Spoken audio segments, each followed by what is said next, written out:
Olá, olá, efusivas saudações, ilustre. Eu sou Faustino Felo. No vídeo de hoje falaremos do fenômeno sucessório como um dos princípios fundamentais do direito civil. Diziam os latinos, mores omnia solvit. A morte acaba com tudo. Se a morte acaba com tudo, afinal de contas, o que acontece quando o proprietário de determinados bens vier a falecer? Ilustre, com a morte do titular de determinados bens, dar-se a abertura à sucessão, nos termos do artigo 2031 e seguintes do Código Civil. Assim sendo, não é? O fenômeno sucessório será o chamamento de uma ou mais pessoas à titularidade das relações patrimoniais de uma pessoa falecida e consequente devolução dos bens a que este pertenciam, nos termos do artigo 2024 do Código Civil. Dito de outra maneira, o fenômeno sucessório consiste em chamar determinadas pessoas para sucederem aos bens da pessoa falecida, não é? Com a morte, extinguem-se os direitos e as obrigações intransmissíveis do defunto. O fenômeno sucessório está regulado no 5º livro do Código Civil a partir dos artigos 2024 a 2334 do Código Civil. A sucessão é determinada por lei, por testamento e por contrato. A sucessão determinada por lei pode ser legítima ou legitimária, não é? A sucessão legítima é aquela que consiste na porção de bens de que o testador não pôde dispor pelo facto de legalmente estarem destinada ou destinados aos herdeiros legitimários. Afinal de contas, quem são herdeiros legítimos? São herdeiros legítimos, não é?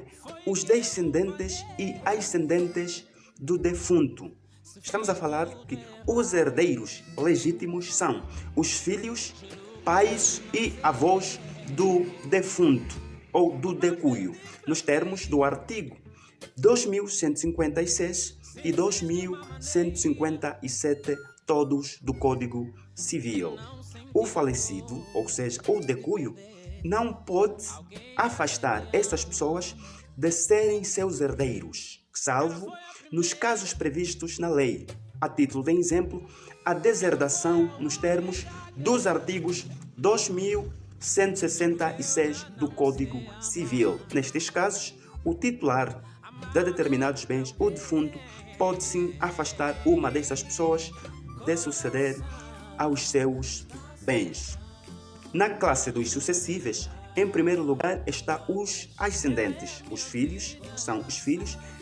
Na ausência destes, estão os descendentes, os pais do falecido. Na ausência dos descendentes, não é? Por sua vez, está os irmãos e os descendentes dos seus irmãos. Na ausência dos seus irmãos, não é? Em quarto lugar, está o marido ou a mulher. Na ausência do cônjuge, está, não é? Outros colaterais do 6º grau. Se por sua vez não existir também os colaterais do 6º grau, estará o Estado a suceder aos bens do defunto. A classe dos sucessíveis, não é? Consta nos termos dos artigos 2133 do Código Civil. O cônjuge sobrevivo tem o direito ao patrimônio do seu ex-cônjuge, se ele ou ela, antes da morte de outro cônjuge, estiverem unidos, não é?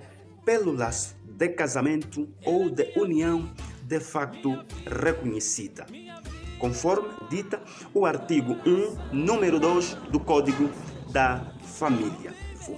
Se durante a convivência a união de facto não era reconhecida, não é? Todavia, o cônjuge sobrevivo, não é? Poderá requerer o reconhecimento da união de facto depois da morte do seu parceiro por força da linha B do artigo 114 do Código da Família.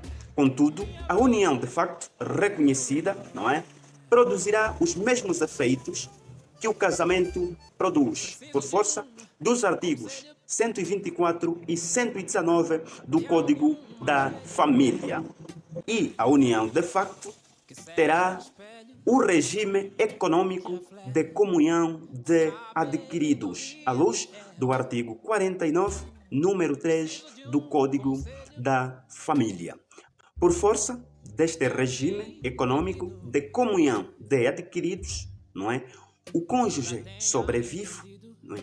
Terá a sua parte no patrimônio que haviam constituído ou adquirido juntos com o seu parceiro falecido.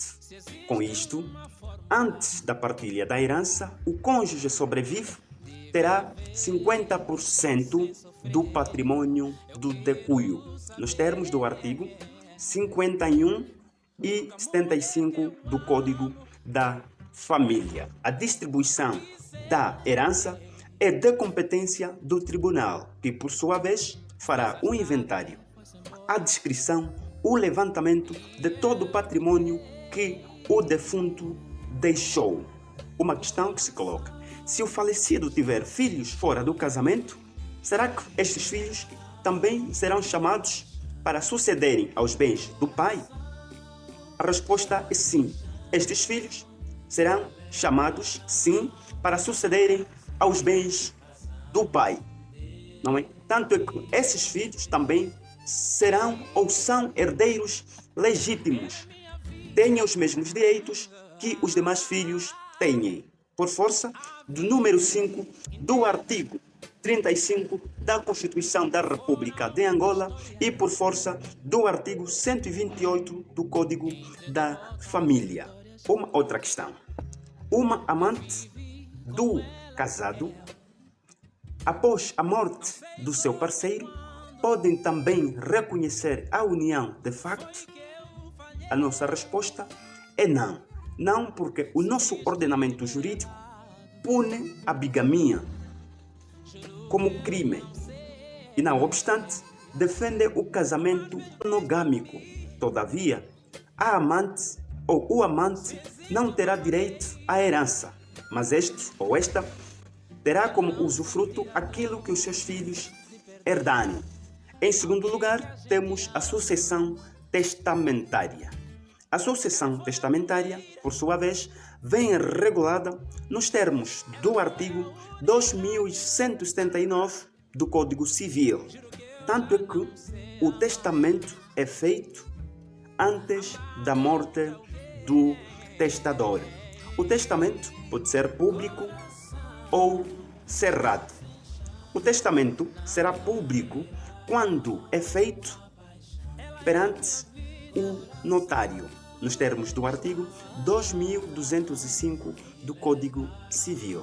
E, por sua vez, o testamento será cerrado quando é escrito e assinado pelo testador, nos termos dos artigos 2206 e seguintes do Código Civil. Por último, temos a sucessão por contrato.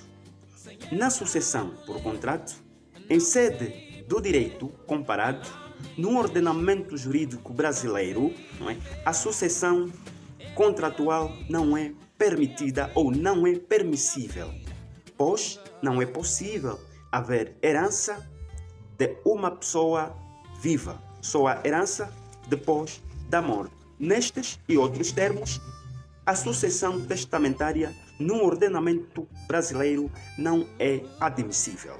No nosso ordenamento jurídico angolano, a sucessão contratual só é admitida em casos excepcionais de reduzida extensão, sendo muito pouco frequente. A regra a este respeito, com poucas exceções, é a proibição dos pactos sucessórios, nos termos do número 2 do artigo 2028 do Código Civil. Entretanto, a nossa abordagem foi exclusivamente limitada, tudo porque apreciamos o fenômeno sucessório como um simples princípio fundamental do direito civil. Contudo, em sede do direito das sucessões, traremos abordagens bem detalhadas à volta do fenômeno sucessório. Portanto, a nossa abordagem termina por aqui. Continuem a acompanhar os nossos vídeos, partilhem com as pessoas mais próximas. Não obstante, a nossa abordagem teve como suportes legais a Constituição da República de Angola, o Código de Família, o Código Penal e o Código Civil. Tivemos também como suportes doutrinais os manuais dos professores Galvão Tales, Oliveira Ascensão, Manuel Gomes da Silva, Antunes Varela, Maria Medina, o professor Roberto Dina, Eduardo Cacuoca e o professor Mota Pinto. Bem, haja aquele abraço acadêmico.